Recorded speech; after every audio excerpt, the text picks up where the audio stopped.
My name is Megan Hance. This is my Module 5 about understanding my community. The community I'm going to be talking about is Wamego, Kansas.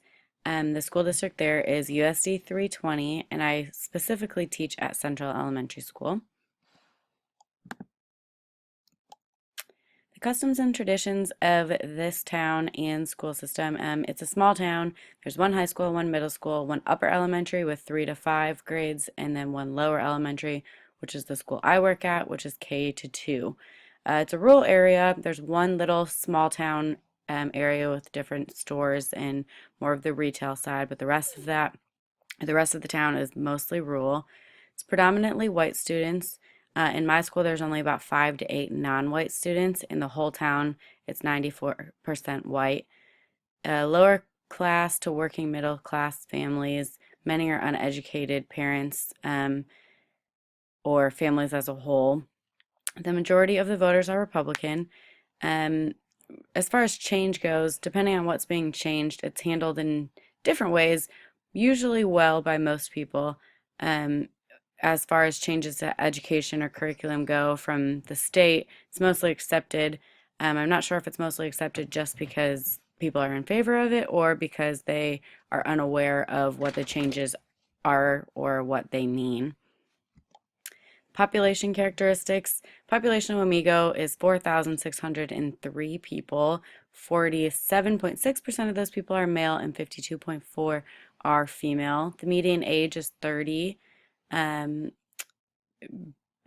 as far as employment goes, the most common jobs in the town are construction, sales reps, repair people, or people that work for our school district. As far as education goes, 98.4% of residents have a high school diploma. Some have college. 33.7% of the people have a bachelor's degree. There are a few that have higher than that, but the percentages are very low. Many of those being masters or higher that are obtained by the teachers that work for the district. As I said before, 95 or 94% of the people are white, 0.8% is African American, 0.6 Native American, and 0.5 Asian. So as you can tell, predominantly white. Below are two maps. One is the whole state of Kansas and where Wamego is in relation to Wichita, and the other is kind of a little closer between Kansas City, Topeka, Manhattan, shows where Wamego is right around there. Communication channels. The best form of communication is either social media, email, calling. Teachers at our school have been doing a blog, and they find that parents are finding information easily on that. The public mostly watches the news, or they may hear news via word of mouth or again on social media. The town does not have a newspaper, so everything is really electronic or through the news. Almost the entire city is English speaking. They might speak another language as a second language, but there's very few English as a second language learning students. If there were to be, the language would be Spanish.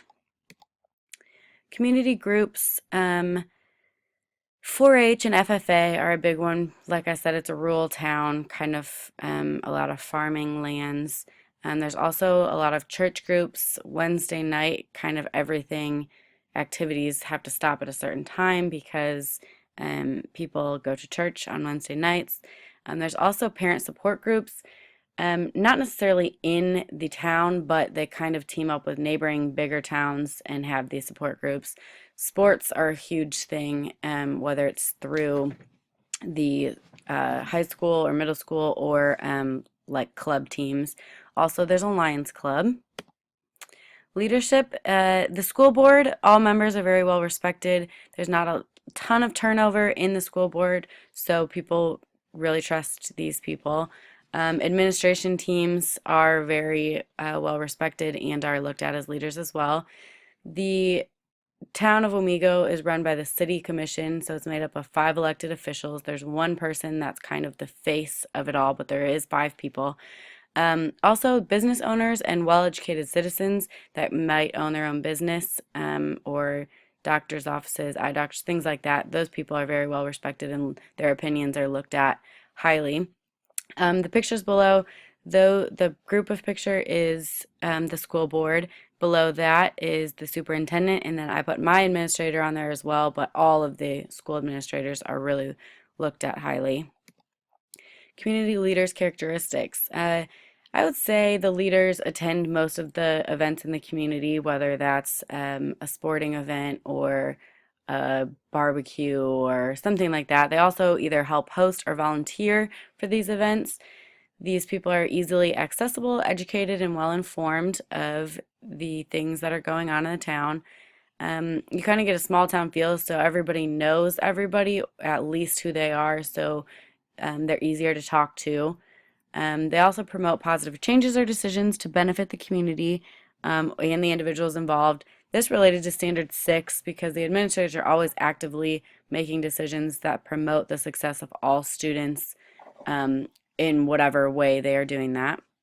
Economic conditions, the unemployment rate is 2.8, so pretty good. Minimum wage is $7.25 an hour. The median household income, 53,000 around there. Sales tax is 8.9%.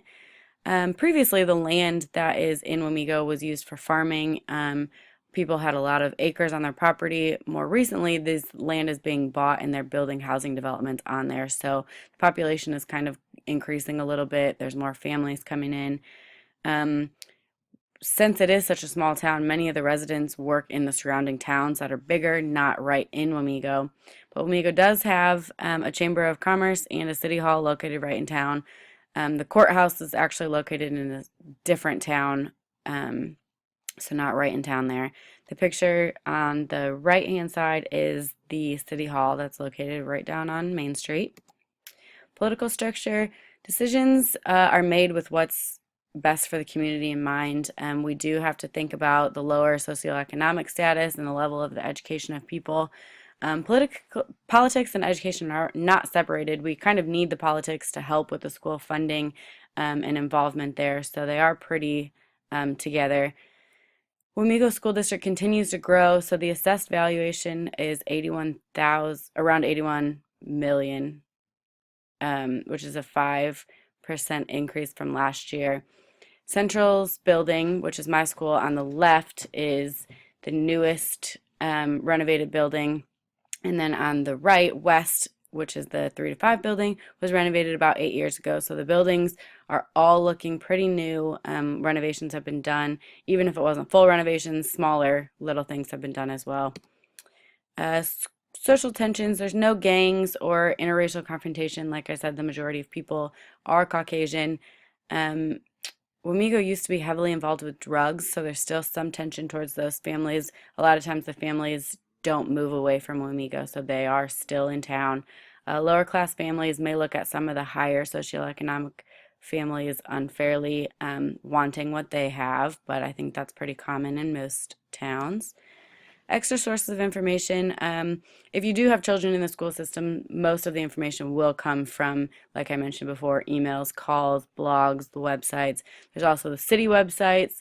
On the school websites, there's school board meeting minutes where you can find information about what's going on there. The library has a lot of information, or basically just word of mouth around the town. Like I said, most people know everybody, so they are able to talk to people, seeing them around. Power structures within the school, most decisions come down from the school board or the state. There's usually not many issues when they trickle down that way. But if there were, you would kind of do that in the reverse order, like it comes down from the school board and the state to the administrators, to the teachers, to the parents, kind of the issues would go back up that way. School board and administration makes decisions with the community in mind, with what's best for everyone.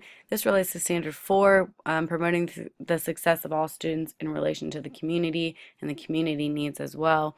There's often surveys sent to receive teacher, parent, student opinions about controversial issues in the school system or in the town as well. Multicultural issues. All current administrators have not only been in the administrative position for many years in this town, but has also taught in this town. So they're well experienced in this environment, in this community, the small town living aspects. They know the best communication to meet the community needs, so that is a strength of the administrators. Power structure. Decisions, like I said, seem to come from the state, the school board, administrative teams. Usually not any issues, but if there were, all teams kind of work to resolve that issue. The school board is very open to hearing your concerns and want you to come to their meetings and discuss these things. And they're very good at rethinking or reworking ways to help assist in any way that's needed. Measuring public opinion. Surveys are often completed to gain information about improvements that could be made to the community, to the schools, to the roads. Many residents grew up in Wamego and have either stayed their whole lives there or left for a while and came back to raise their families. The complaints that I have heard would be there's not many retail options, there's limited chain restaurants, meaning that you have to drive to surrounding towns for more of a variety of things. And then again, as I stated, the drug-related issues. The strengths are the small town feel, where everybody kind of knows everybody. You know what you're gonna get, you know, the people, things like that. There's beautiful attractions. The city is very beautiful. They also have things that bring tourists into the city. Wamego is known for the Wizard of Oz Museum, and downtown is kind of all related to the Wizard of Oz. There's like restaurants named after that. There's a winery, things like that. So it does bring a lot of tourist attraction.